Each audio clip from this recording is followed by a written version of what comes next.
नमस्ते मित्रों, स्वागत है आपका ज्ञान और अध्यात्म की इस अद्भुत यात्रा में। आज हम बात करेंगे उस युग की जहाँ धर्म और अधर्म का सबसे बड़ा युद्ध लड़ा गया, जहाँ प्रेम, भक्ति और ज्ञान का महासागर बहा। हाँ, हम बात कर रहे हैं द्वापर युग की, भगवान श्री कृष्ण के युग की। वीडियो को शुरू करने से पहले प्लीज़ एक बार लाइक, सब्सक्राइब एंड शेयर कर ज़रूर कर दीजिएगा। जैसा कि सभी लोग जानते हैं कि द्वापर युग श्री कृष्ण का युग है, जहाँ पर भगवान विष्णु ने कृष्ण के रूप में जन्म लेकर धरती पर धर्म की स्थापना की थी और महाभारत के युद्ध के माध्यम से अधर्म का नाश किया था।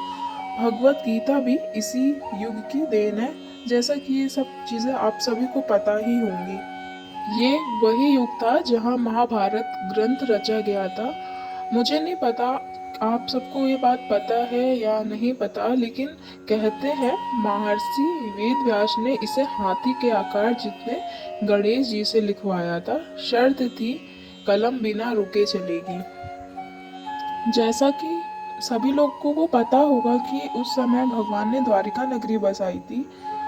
सब कहते हैं कृष्ण की द्वारिका नगरी उस समय की सबसे उन्नत और सुंदर नगरी थी।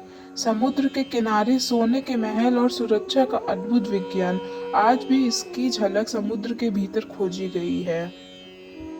द्वापर युग में बहुत सी लीलाएं भगवान कृष्ण के द्वारा की गई थी। गाय, पंछी, माखन चोरी, रास लीला सब इसी युग की अमर गाथाएं हैं। कृष्ण ने दुनिया को प्रेम, भक्ति और नीति और राजनीति सब कुछ सिखाया था। और महाभारत के युद्ध में ही कृष्ण ने युद्ध भूमि पर अर्जुन को गीता का अनंत ज्ञान दिया था, जिसे आज पूरी दुनिया लाइफ गाइड बुक मानती है। एक उसमें से चीज फेमस है जो हम सबको मोटिवेट भी करती है, उसका श्लोका है, कर्म करो फल की चिंता मत करो। जैसा कि सभी लोग जानते ही हैं इस युग के बारे में, भगवान कृष्ण की लीलाओं के बारे में, उन्होंने यहाँ पर आके क्या क्या लीलाएं करी हैं, कंस का वध, महाभारत का युद्ध और भी बहुत सारी चीज़ें भगवान कृष्ण से जुड़ी हुई सबको पता ही है। कहा जाता है कृष्ण के पृथ्वी से प्रस्थान के बाद ही कलयुग का आरंभ हुआ था। द्वारिका समाकर समुद्र में विलीन हो गई थी। और ये भी आपको पता होगा ये श्राप उनको किसने दिया था, ये कमेंट बॉक्स में जरूर लिखकर बताइएगा।